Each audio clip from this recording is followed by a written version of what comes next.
네, 여러분 안녕하세요. 가을바람입니다. 오늘은 저희 채널에 미준 채널 대표님이신 최철 대표님 모시고 같이 인터뷰 진행해 보도록 하겠습니다. 네, 대표님 안녕하세요.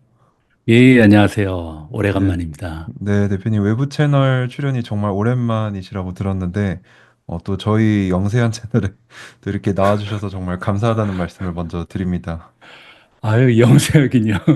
요즘에 양자 컴퓨터 때문에 가을바람님이 완전히 대세인 것 같습니다. 아유, 아닙니다. 어, 제가 그 외부 채널은 지금 몇 년 만에 처음 나가는 것 같아요. 그래서 정말요. 예, 오늘은 마음이 좀 설레고 긴장까지 좀 됩니다. 그래서 어, 방송을 잘해야 될 텐데 조금 어, 걱정되는 부분이 있습니다. 잘 음. 이끌어 주시기 바랍니다. 네, 알겠습니다. 저희 채널 구독자분들 중에 상당히 많은 분들께서 이제 미준 채널에서 저를 보고 오신 분들이 많거든요. 그래서 개인적으로 저는 정말 미준 최철 대표님을 저의 은인 중에 한 분이라고 생각을 하는데, 혹시나 구독자분들 중에 모르시는 분들이 계실 수도 있으니까 간단하게 본인 소개를 좀 부탁드립니다. 예, 예, 알겠습니다. 저는 미국 주식으로 은퇴하기, 미주은이라는 유튜브를 5년 가까이 운영하고 있는 최철입니다. 미준 유튜브 운영하기 전에는 동남아시아 쪽에서 특급 호텔 총지배인을 했었고요. 총지배인 한 기간까지 합쳐서 호텔리어로는 한 21년, 22년 음, 가까이 근무를 했었습니다. 그러다가 2020년에 이제 팬데믹 기간에 운영하던 호텔이 문을 닫았거든요. 그래서 음, 그때 호텔 문 닫으면서 매일 출근을 하면서 이제 그 시간적인 여유가 있잖아요. 음, 이게 할 일은 없고 뭐 월급도 그때 이제 제대로 나올 때가 아니라서 미존 채널을 시작하게 됐는데요. 우연히 굉장히 운 좋게 2, 3개월 만에 이제 구독자가 10만 명을 넘어가면서 음, 결국은 전업 인플루언서가 됐습니다. 어, 하지만 저 역시도 한 사람의 개인 투자자로서 이제 개인적인 투자 전략 그리고 투자 철학을 공유하고 있고요. 2021년부터 2024년, 2022년 사이에 제가 콜롬비아 대학교의 경영대학원에서 가치 투자 최고 경영자 과정을 수료하면서 여러분들과 마찬가지로 주식 투자 공부를 계속해서 시작하고 또 지속적으로 하고 있다 이렇게 보시면 될 것 같습니다. 만나서 반갑습니다. 예, 감사합니다. 제가 이제 또 최철 대표님을 굉장히 존경하고 좋아하는 이유 중에 하나가 이제 어떻게 보면은 평사원으로 시작을 하셔서 이제 정점까지 올라가셨던 거잖아요. 예. 그래서 그런 정말 우리가 생각할 수 없는 엄청난 노력과 그런 성과를 이루셨는데 이제 주식 투자자로서도 멈추지 않고 끝까지 이렇게 지속적으로 공부하시는 모습을 전 정말 리스펙하고 있습니다. 아이, 고맙습니다. 네. 그리고 또, 제가 오늘 이 자리에 모신 이유 중에 하나가 또 지금 증시 상황이 굉장히 좀 어지럽잖아요. 예. 그래서 저도 이제 증시 분석을 하는데 이게 떻게 될지 도무지 갈피가 잡히지 않아서 또 저희 미국 주식 유튜브 선배님이시기도 하시고 이제 큰 채널을 운영하고 계시는데 혹시 올해 전망은 좀 어떻게 보시는지 좀 궁금하거든요. 글쎄요, 제가 일개 유튜버가 미국 증시 미래를 전망할 자격이 있는지 모르겠습니다. 하지만 그 서당계도 3년이면 풍어를 읊는다 그러잖아요. 음, 그래서 저도 저 나름대로의 관점이 있고 시각이 있기 때문에 개인적인 의견을 그냥 쉽게 공유해 드리도록 하겠습니다. 일단 현재 미국 증시 상황을 좀 정리하면 어떤 지금 줄거리가 형성되는지 보일 수가 있을 것 같은데요. 12월 초에 증시가 이제 6,900, 6,090을 넘겼던 적이 있습니다. S&P 500 기준으로요. 네. 그때 오늘 녹화일이 1월 8일인데 제가 아까 좀 계산해 보니까 그 최고점에서 한 3% 정도 하락해 있는 상황입니다. 음, 그리고 나스닥은 최고점 대비 한 3.4% 정도 떨어졌고요. 음, 그러니까 아직 뭐 조정이라고 부르기엔 좀 하락폭이 적긴 한데요. 이렇게 좀 3.4% 정도 떨어진 이유, 그리고 이제 S&P 기준으로 3% 떨어진 이유는 많은 분들께서 이미 뭐 잘 알고 계신 것처럼 미국 국채 금리 상승 때문인데요. 올해 연준이 이제 추가 금리 인하에 대한 기대감이 최근에 많이 붕괴가 됐습니다. 음, 그러면서 국제 수익률이 잘하면 17년 만에 최고치까지 올라갈 수 있다. 이런 전망이 나오고 있거든요. 음. 작년 9월 중순만 해도, 그러니까 지금 1월이니까 4개월 전이죠. 4개월 음, 전만 해도 미국 증시 그 10년 국채 수익률이 3.6% 정도까지 떨어졌었습니다. 음, 근데 오늘 제가 금리 그 녹화 전에 체크해 보니까 4.68을 넘겼습니다. 그 얘기는 아주 단기간 만에 지금 1%포인트 넘게 국채 금리가 상승한 건데요. 뭐 1% 그러면 별거 아닌 것 같은데 음, 퍼센티지로 따지면 지금 30% 음, 넘게 급상승한 셈이거든요. 요즘처럼 국채 금리가 이렇게 급상승하면 주식시장이 하락하는 것은 보통입니다. 두 가지 정도의 이유가 있는데요. 음, 먼저 금리가 상승하면 기업들이 빚지고 있는 부채에 대한 이자 비용이 상승하게 되고요. 결과적으로 비용이 올라가니까 순이익이 줄어들 수 있습니다. 그래서 어닝 결과에 부정적인 영향을 미칠 수 있다. 특히 소형주들이 많이 그렇죠. 그리고 두 번째는요. 미국 주식의 밸류에이션을 우리가 계산할 때 이 밸류에이션이 떨어집니다. 어, 채권도 주식처럼 그 밸류에이션이 있습니다. 그 멀티플을 계산할 수가 있거든요. 채권의 그 멀티플을 계산하는 방법은 뭐냐면요. 100 나누기 채권 금리 하면 됩니다. 그럼 음, 그게 이제 채권의 멀티플인데 가령 채권 금리가 2% 정도로 낮을 때는요. 채권의 멀티플은 100 나누기 2니까 이제 50배 정도 됩니다. 음, 그렇게 되면 우리가 보통 이제 미국 주식이 S&P 500 기준으로 PER이 뭐 낮을 때는 20배, 그리고 높을 때는 한 25배까지 올라가는데요. 채권 금리가 2%일 때는 이제 좀 리스크가 있긴 하지만 그 채권을 50배 정도 주고 사는 바에는 그냥 조금 리스크가 있는 위험 자산인 음, 주식을 한 20배 정도에 사자. 이런 이제 투자자의 심리가 형성될 수 있는 거거든요. 음, 안전하지만 50배에 살 것인가 아니면 조금 위험하지만 20배에 살 것인가. 조금 더 싸다는 얘기죠, 주식이. 그 네, 리스크 때문에. 근데 지금처럼 금리가 4.6%를 넘어가면요. 100 나누기 4.6은 22배 가까이 됩니다. 21.7배거든요. 근데 오늘 기준으로 S&P 500 멀티플이 24.7배고요. 나스닥은 32배가 넘어갑니다. 그래서 그 얘기는 뭐냐면 안전자산인 채권이 위험자산인 주식보다 오히려 더 지금 싸다. 음, 이 얘기거든요. 다시 얘기하면 지금 같은 상황에서는 굳이 리스크를 감당하면서 주식 시장에 뛰어들 필요가 없다. 그러니까 주식의 매력도가 엄청나게 떨어진 거죠. 그래서 여기까지는 굉장히 우울하다 이렇게 볼 수가 음, 있는데요. 이 대목에서 저는 한 가지 우리가 고려해야 되는 부분을 여러분들께 좀 말씀을 드리고 싶습니다. 그게 뭐냐면요. 연준은 아직까지 금리나 사이클 종료를 선언한 적이 없다는 사실입니다. 이게 무슨 얘기냐면요. 2025년, 그러니까 올해 들어서 원래는 이제 기대되고 있었던 금리 인하가 4회였는데요. 지난 FOMC 미팅 끝나고 나서 4회 안 단다.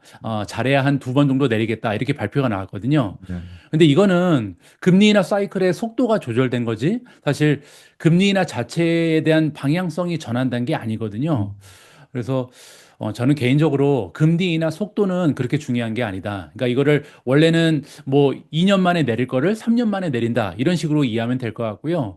결국 가장 중요한 거는 금리 사이클의 방향성이 금리 인상이냐 아니면 음, 금리 인하냐. 이게 지금 역사적으로 봤을 때 미국 증시의 방향을 결정해 왔다. 이 사실을 우리가 좀 기억할 필요가 있을 것 같습니다. 음, 일부 투자자들은 이제 트럼프가 대통령이 되면요. 관세를 굉장히 많이 올리겠다. 이렇게 막 호언장담을 하잖아요. 그래서 네, 그렇게 되면 인플레이션에 기름을 부을 거다. 그러면 음, 다시 인플레이션이 올라가면서 이제 증시가 폭락할 거다. 이런 그 생각을 많이 하고 있는데요. 제가 볼 때는 이거는 한마디로 그냥 예측인 거죠.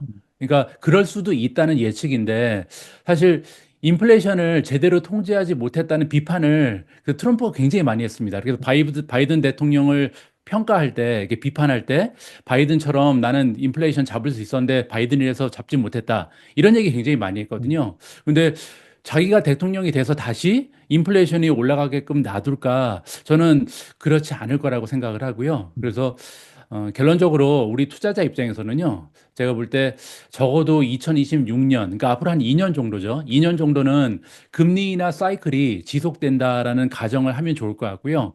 그 얘기는 뭐냐면 베어마켓이 없다는 얘기죠. 그러니까 어, 그 증시가 이제 20% 이상 떨어지는 걸 베어마켓이라고 부르잖아요. 음, 2022년처럼. 근데 투자자 입장에서는 베어 마켓이 오지 않는다는 거는 굉장히 중요합니다. 왜냐하면 음, 조정은 사실 조금 힘들긴 하죠. 근데 조정장은 보통 4개월 정도 있으면 다시 정고점으로 올라가거든요. 음, 그러니까 베어 마켓이 오냐 오지 않냐가 굉장히 중요한데 지금은 적어도 미국 경제가 탄탄하고 거기에다가 음, 금리가 상승되는 사이클이 아니라 금리가 인하되는 사이클이니까 지금은 떨어져도 음, 기다리면 바로 올라간다. 이런 생각을 음. 가지면서 좀 조정장이 올 때마다 매수의 기회로 삼으면 되지 않을까 이런 개인적인 의견을 가지고 있습니다.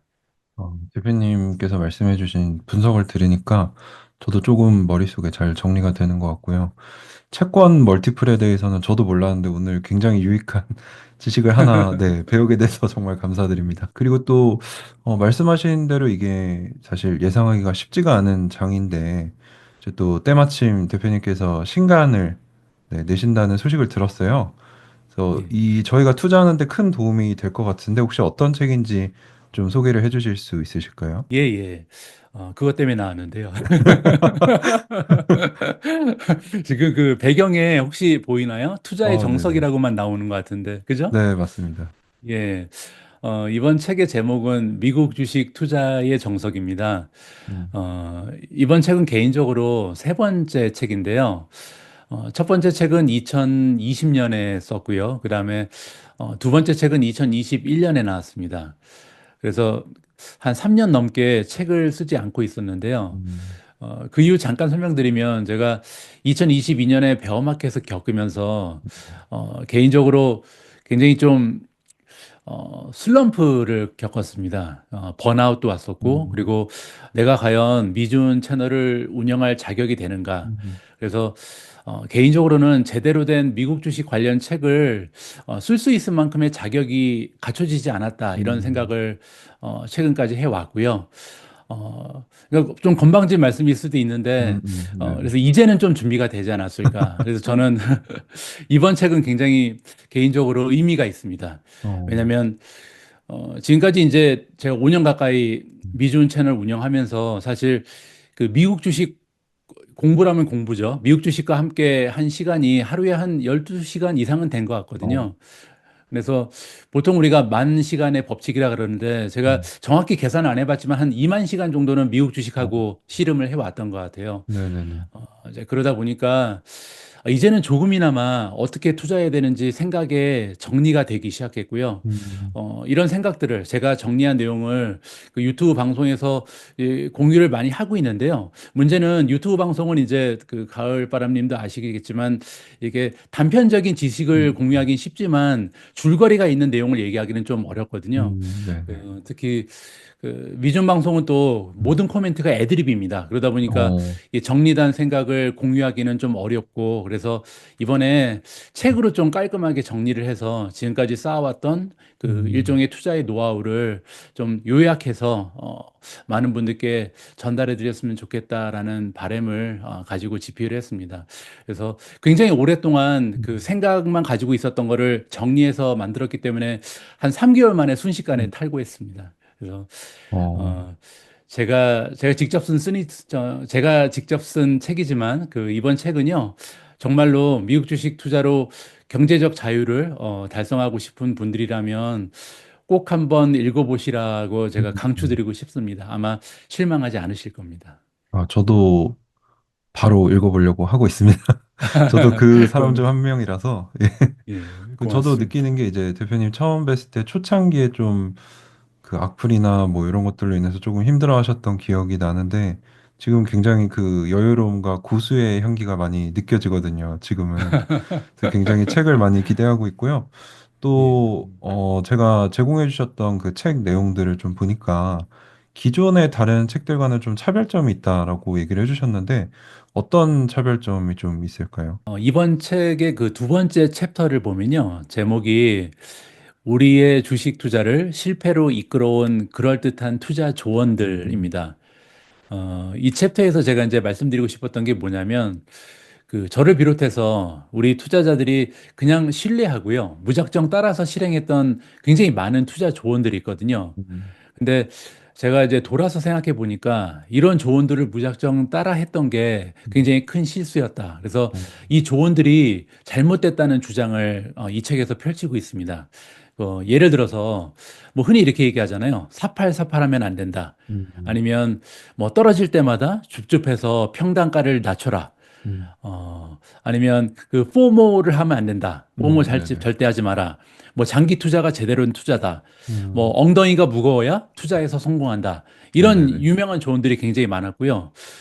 제가 2020년, 2021년, 그러니까 베어마켓 오기 전까지는 저 역시도 이런 유명한 조언들을 정말 그 교과서처럼 생각하고 따라왔던 투자자 중에 한 명이고, 그러면서 이제 2022년에 굉장히 많은 회의감을 느꼈거든요. 어, 나름대로 수백 권의 책을 읽었고, 이제는 주식 투자를 어느 정도 안다고 생각해서 미준 채널도 개설하고, 열심히 뭐 이렇게 투자하면 성공하실게요라고 어떻게 하면 좋은 투자의 결과를 얻을 수 있는지 이렇게 설파를 했는데, 제가 전달해드린 내용이 틀린 거예요. 그래서 어, 굉장히 많은 회의감을 느꼈었고, 그래서 이 책에서는요, 이런 조언들을 그대로 따라서 투자하는 게 위험한지, 그리고 음, 어떤 함정이 있는지 아주 철저하게 그리고 논리적으로 설명을 해드리고 있습니다. 그래서 음, 아마 저 역시도 지금까지 읽었던 수백 권의 책에서 이런 내용을 본 적은 별로 없거든요. 그래서 음, 이번 책에서 아마 기존의 투자 관련 서적에서 볼 수 없었던 굉장히 참신한 내용들이 많이 발견될 거고요.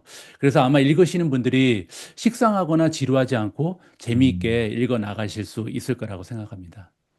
저는 아직도 그 오래된 증시 격언을 좀 따르고 있는 사람으로서 어떤 함정들이 있는지 저도 좀 살펴봐야 네, 함정에 빠지지 않을 수 있을 것 같습니다. 또, 책 제목이 이제 정석이라는 단어가 들어가면은 굉장히 그 무게감이 좀 있는데요. 이 미국 음. 주식 투자의 정석이란 혹시 간단하게 어떤 것인지 좀 요약해서 말씀해 주실 수 있으실까요? 예. 이번 책이 그 분량이 한 350페이지 정도 됩니다. 어, 그래서, 어, 그 중에서도 미국 주식 투자 정석을 설명하는 부분이 가장 분량이 많거든요. 음, 그래서 뭐 이번 인터뷰를 통해서 이거를 쉽게 요약하는 건 좀 어려울 것 같고요. 대신에 제가 그 7가지의 전략을 강력하게 주장합니다. 그래서 이 음, 7가지가 미국 주식 투자의 정석이다. 이게 이제 이 음, 책의 내용인데요. 7가지 중에 한 가지만 간단히 좀 설명을 드려보도록 하겠습니다. 네. 이게 어떻게 보면 여태까지 한 번도 못 들어보실 만한 이런 내용이거든요. 음, 어, 그 서브 챕터 중에 포트폴리오 리밸런싱을 이제는 거꾸로 하라. 이런 음, 주장이 있습니다.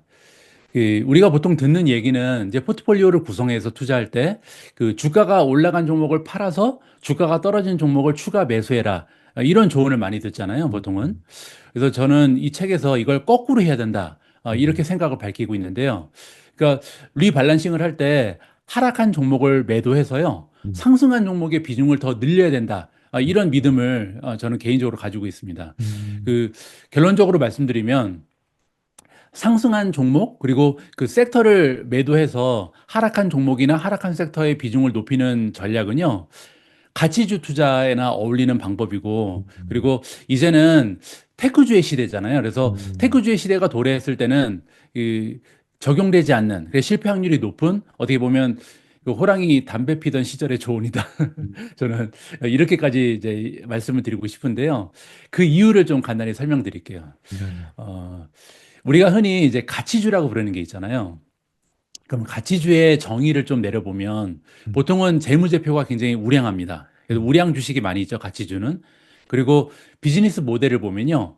성숙 단계에 이르러서 굉장히 안정적인 비즈니스 모델을 가진 기업이 대부분입니다. 음, 보통 성장률은 10%가 되지 않죠. 음, 그래서 성장은 거의 정체되고 있으나 뭐 수익성도 굉장히 좋고 뭐 재무제표가 안전하기 때문에 마음 놓고 우리가 배당 받으면서 꾸준하게 장기 투자할 수 있는 이런 주식을 가치주라고 부르죠, 보통. 음, 그런데 우리가 이렇게 기업의 펀드멘탈이나 그 비즈니스에 아무 문제가 없는 가치주들로 포트폴리오를 만약에 구성했을 때는요, 어, 아까 우리가 얘기했던 주가가 떨어지면 더 사고 주가가 올라가면 조금 팔고 이게 적용이 됩니다. 왜냐하면 그 만약에 어떤 특정 기간에 있어서 내가 가지고 있는 일부 가치주 중에 어떤 종목은 상승하고 어떤 종목은 하락했으면요. 그 차이는 그러니까 이렇게 주가가 움직이는 차이는 기업의 펀더멘탈적인 그 근본적인 변화보다는요. 주식의 밸류에이션, 그러니까 우리가 보통 멀티플이라고 부르는 거죠. 음, PER이 변화했기 때문에 일시적으로 주가가 변동했을 가능성이 굉장히 높습니다. 음, 뭐 예를 들어서 단기적인 악재 때문에 주가가 흔들렸다. 이렇게 보면 되겠죠.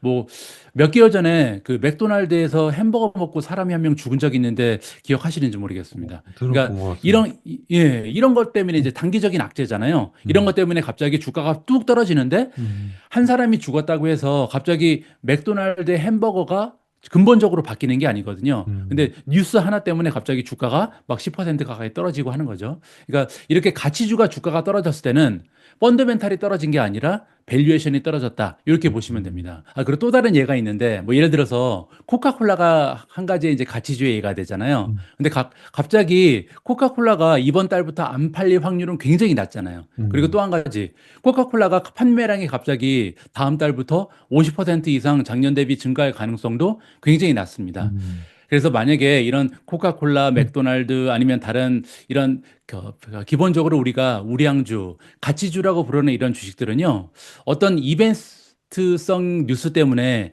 밸류에이션이 일시적으로 상승했을 때 그 종목을 일부 매도해서 음, 하락한 종목을 추가적으로 매수하게 되면요, 시간이 지나면서 이제 밸류에이션이 정상화되잖아요. 음, 이게 밸류에이션이 지나치게 높아진 거는 떨어지고 또 밸류에이션이 지나치게 떨어진 종목은 정상화되면서 올라오면서 결국은 긍정적인 결과를 가져올 가능성이 음, 굉장히 높다. 저는 이렇게 생각합니다. 예, 이게 바로 이제 우리가 굉장히 좀 존경하는 그 워렌 버핏 께서 자주 사용하시는 가치 투자 전략이다. 이렇게 저는 음, 생각을 하고요. 근데 이제 문제는 우리의 포트폴리오를 그 워렌 버핏 그 포트폴리오랑 비교를 하는 거예요. 음, 과연 몇 종목이나 일치하는지. 음, 저는 거의 없거든요. 일치하는 종목이. 네네. 저는 이제 애플 같은 경우도 가지고 있지 않기 때문에 거의 사실상 워렌 버핏이 투자하는 종목하고 제가 투자하는 종목은 성격상으로 굉장히 다릅니다. 음, 우리는 대부분 다 한국 투자자분들이 대부분 다 테크주, 음, 그러니까 음, 성장주 투자를 많이 하고 음, 계시잖아요. 근데 만약에 우리가 투자하는 성장주 중에 일부 주식은 주가가 상승하고요. 일부 주식이 주가가 하락하면 이거는 가치주랑 이유가 다릅니다. 아까 음, 가치주는 밸류에이션이 올라가거나 밸류에이션이 떨어져서 주가가 올라가고 떨어졌잖아요. 근데 성장주는 밸류에이션이 올라가거나 떨어진 게 아니라 기본적인, 물론 이제 그 주가가 올라가거나 떨어졌을 때는 밸류에이션이 움직인 거죠. 근데 음, 기본적인 이유, 그거는요, 일회성 뉴스라기보다는 펀더멘탈에 문제가 생기거나 펀더멘탈이 갑자기 음, 좋아졌거나 둘 중에 하나다. 저는 이렇게 생각을 음, 하거든요. 그래서 그 보통 이제 성장주 투자할 때 한 가지 우리가 느끼는 점이 뭐냐면 어닝 결과에 따라서 성장주 주가는요 갑자기 폭등하거나 폭락할 때가 굉장히 음, 많습니다. 네. 왜냐하면 어닝 결과는 펀더멘탈이잖아요. 음, 펀더멘탈이 움직이면 성장주는 갑자기 밸류에이션이 엄청나게 떨어지거나 올라갈 수 있거든요. 음, 그래서 프리미엄이 붙은 그 높은 밸류에이션을 어느 정도 무시하면서 그 기업의 미래 성장에 베팅하는 게 성장주 투자이기 때문에 음, 만약에 이런 투자 논리가 무너지게 되면 주가는 정말 상상을 초월하는 수준으로 갑자기 무너질 수 있는 게 음, 성장주 투자다. 이렇게 보시면 됩니다. 그러면 이렇게 갑자기 성장주의 주가가 떨어졌을 때 가치주처럼 그러면 주가가 떨어졌으니까 사야 되네? 이렇게 하면 되냐? 저는 개인적으로 이러면 굉장을 위험하다고 생각을 하거든요. 음, 왜냐하면 아까 제가 말씀드린 것처럼 애장초에 성장주 주가가 이렇게 떨어진 시발점이 밸류에이션이 아니라 펀더멘탈이라고 음, 말씀드렸잖아요. 그래서 펀더멘탈이 약화됐다는 거는 결국 성장성이 둔화됐다. 이거랑 이제 일맥상통한 얘기거든요.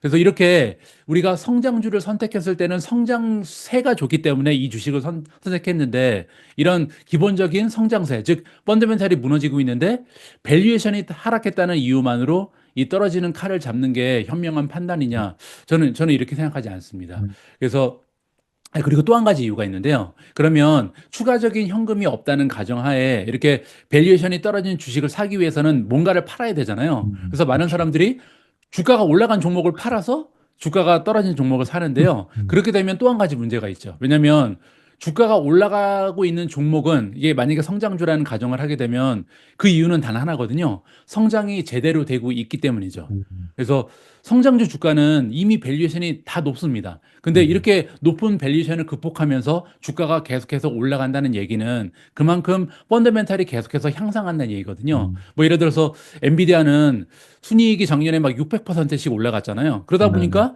뭐 10배어가 되고 나서도 추가적으로 계속 올라갈 수 있는 거죠. 그러니까 이거는 음, 결국 밸류에이션이 올라갈 수 있는 기본적인 이유가 펀더멘탈의 급격한 향상이 있었기 때문에 가능하다. 이걸 음, 우리가 기억할 필요가 있습니다.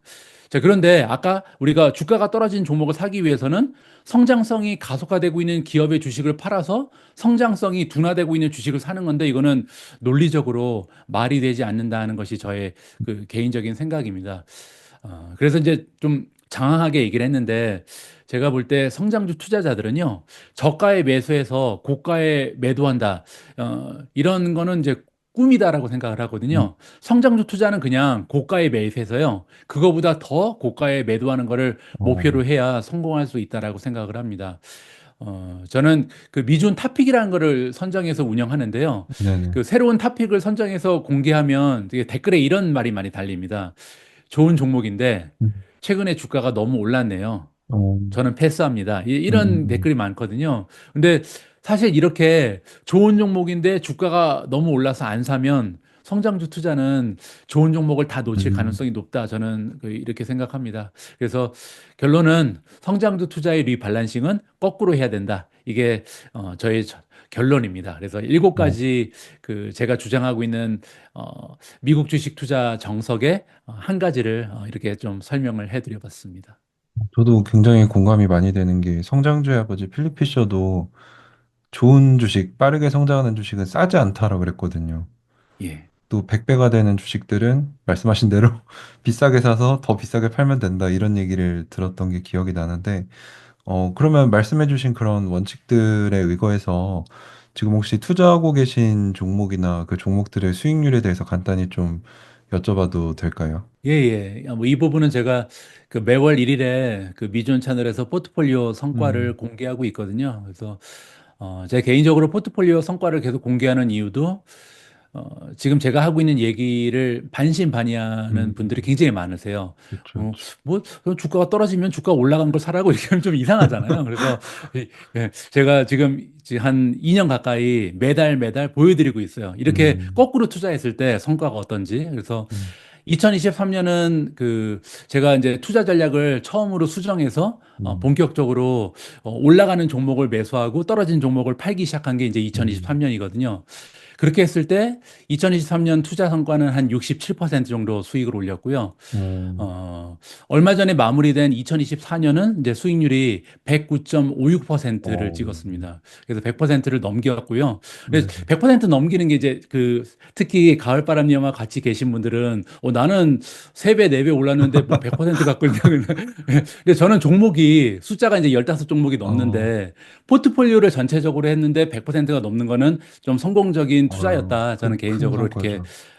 평가를 하고 싶고요. 네, 물론 이렇게 지난 2년 동안 그 투자 수익률이 갑자기 향상된 이유는 역시 앞에서 말씀드렸던 모멘텀 투자 전략 때문입니다. 그래서 음, 주가가 떨어지면 팔고 주가가 올라가면 사고. 가령 예를 어, 들어서 제가 테슬라 주식을 2022년에 이제 팔기 시작하면서 2023년에 본격적으로 그 비중을 엄청 줄였거든요. 네네. 그때 어 완전히 그 댓글창이 안티 팬들로부터 도배가 된 적이 음, 있습니다. 이렇게 테슬라 주가가 반토막 이상 났었잖아요. 70% 네, 떨어졌을 때 네. 지금 사야지. 지금 팔면 어쩌냐. 막 어, 이런 말씀하시는 분들이 많았는데 결론적으로는 그게 맞는 전략이었죠. 왜냐하면 1년 넘게 회복을 못 했잖아요. 그 주가가. 그렇죠. 그리고 나서 제가 최근에 이제 2024년 들어서 2024년 중반부터 테슬라 주가가 다시 올라가면서 다시 대량 매수했거든요. 어, 그래서 이런 식으로 떨어진 종목은 팔고 올라간 종목을 사니까 결국 테슬라 같은 종목도 놓치지 않고 성공적으로 어떻게 보면 타이밍을 잡아낼 수 있었다. 이렇게 저는 음, 생각을 하고 있고요.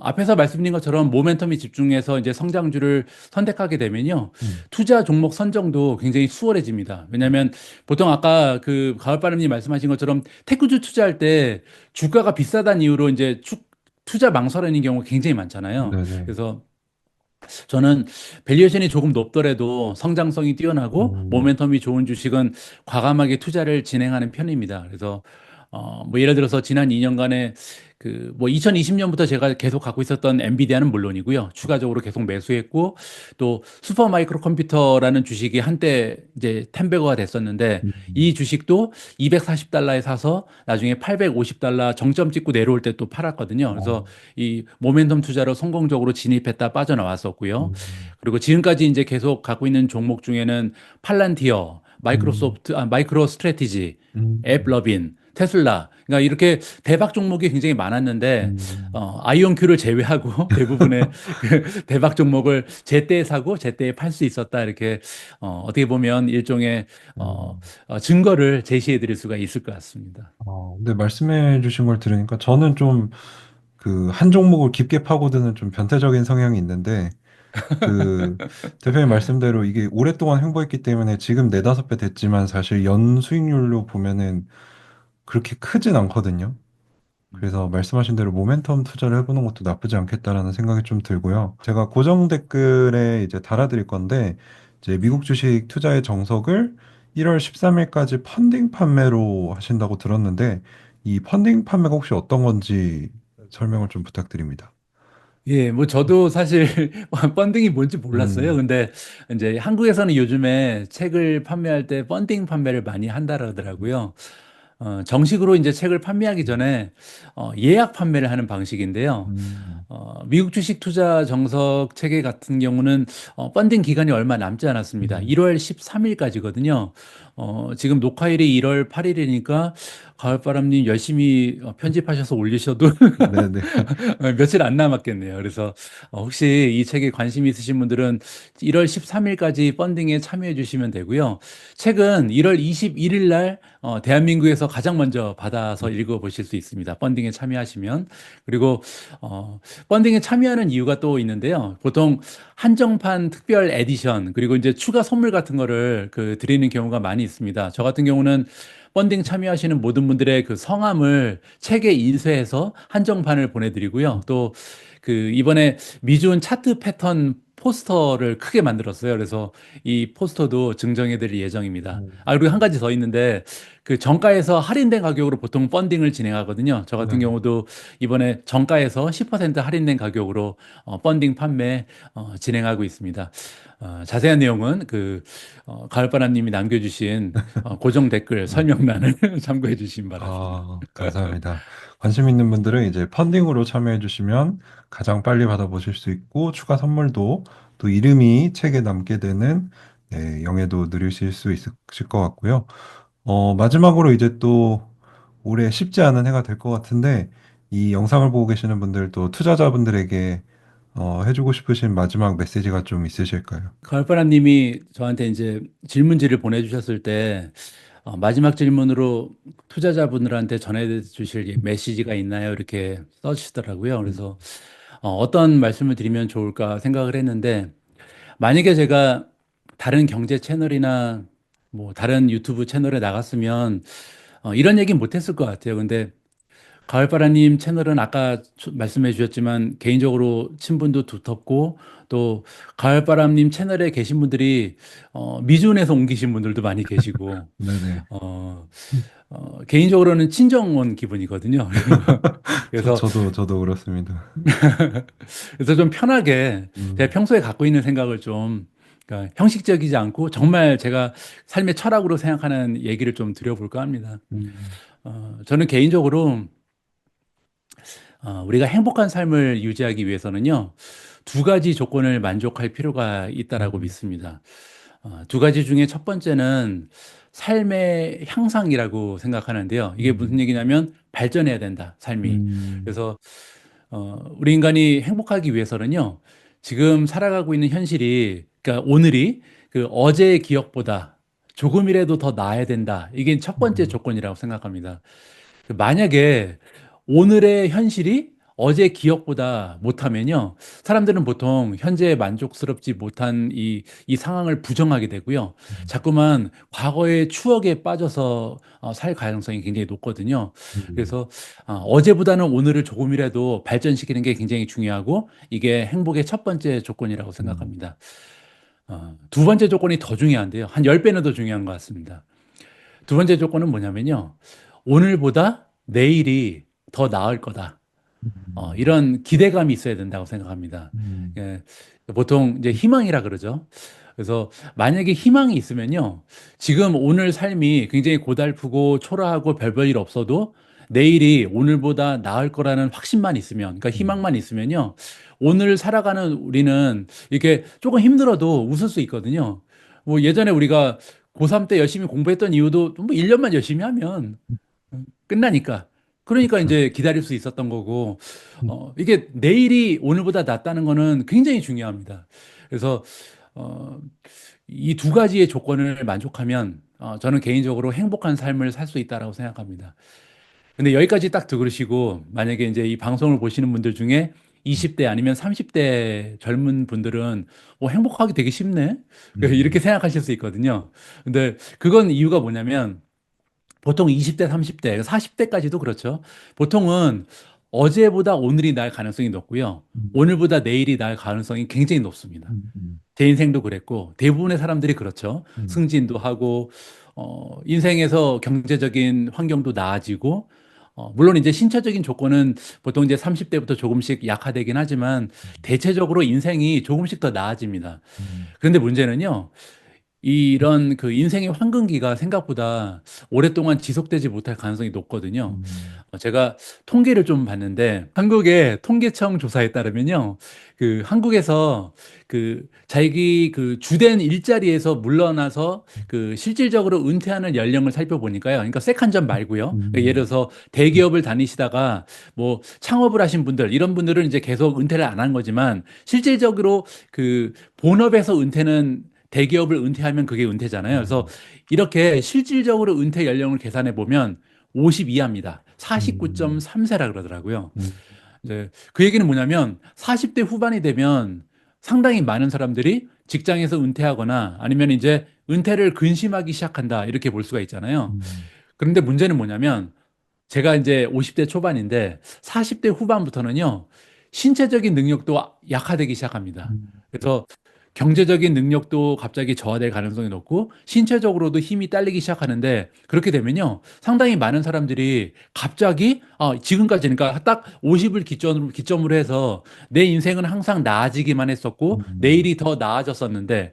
그리고 더 나아질 거라는 기대감이 있었는데 딱 50을 찍고 나면요, 이거 갑자기 몸도 굉장히 안 좋아지고 음, 그리고 직장에서 갑자기 은퇴하는 경우도 있고 음, 어제보다 오늘이 더 초라하고 그럼 내일은 더 안 좋을 수도 있겠네? 이런 생각을 갑자기 하게 되거든요. 음, 그 얘기는 뭐냐면 행복의 두 가지 조건이 갑자기 굉장히 만만치가 않고 이 충족하지 못할 가능성이 높아집니다. 음, 이것만으로도 굉장히 우울하잖아요. 근데 음, 문제가 하나 더 있어요.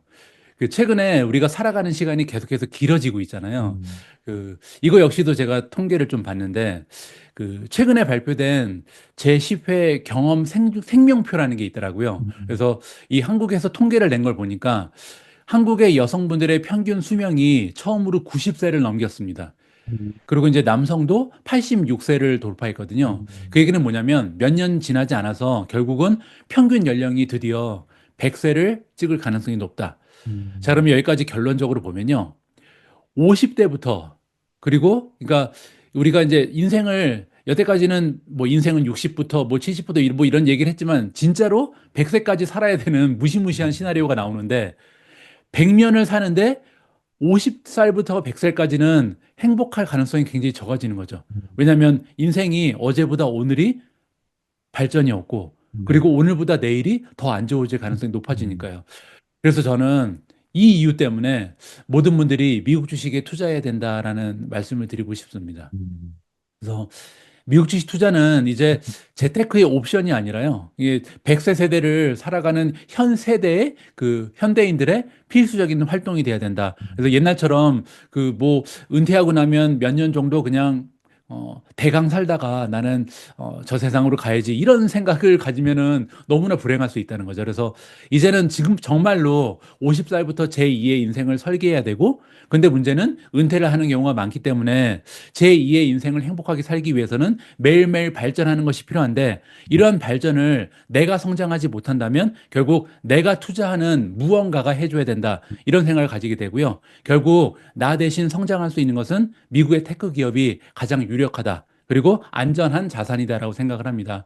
특히 이 미국의 테크 기업은요, 이 세상의 변화를 창조하고 끌어가잖아요. 그래서 음, 투자자들이 이렇게 혁신적인 기업들을 투자하게 되면요, 성장에도 직접 참여할 수 있죠. 그래서 음, 나이가 먹어서도 내가 시대의 변화에 어떻게 보면 적응하고 앞서 나가고 있다. 이렇게 정서적인 만족감까지도 얻을 수가 있거든요.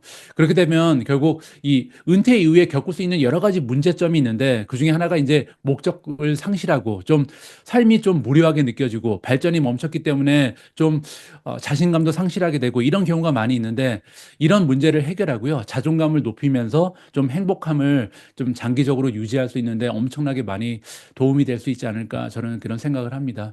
그래서 이 방송을 보시는 많은 분들께서 미국 주식 은퇴를 미국 주식으로 은퇴하는 준비를 좀 철저히 하셨으면, 그 종목이 아이온큐가 될 수도 있고 뭐 제가 밀고 있는 엔비디아가 될 수도 있는데, 어떤 주식에 투자하시던 이렇게 미래지향적인 기업을 투자하시면서 경제적으로도 좀 음, 여유를 가지실 수 있고, 또 이런 종목들이 발전하는 모습, 향상하는 모습을 보면서 어제보다 내가 더 나아졌다.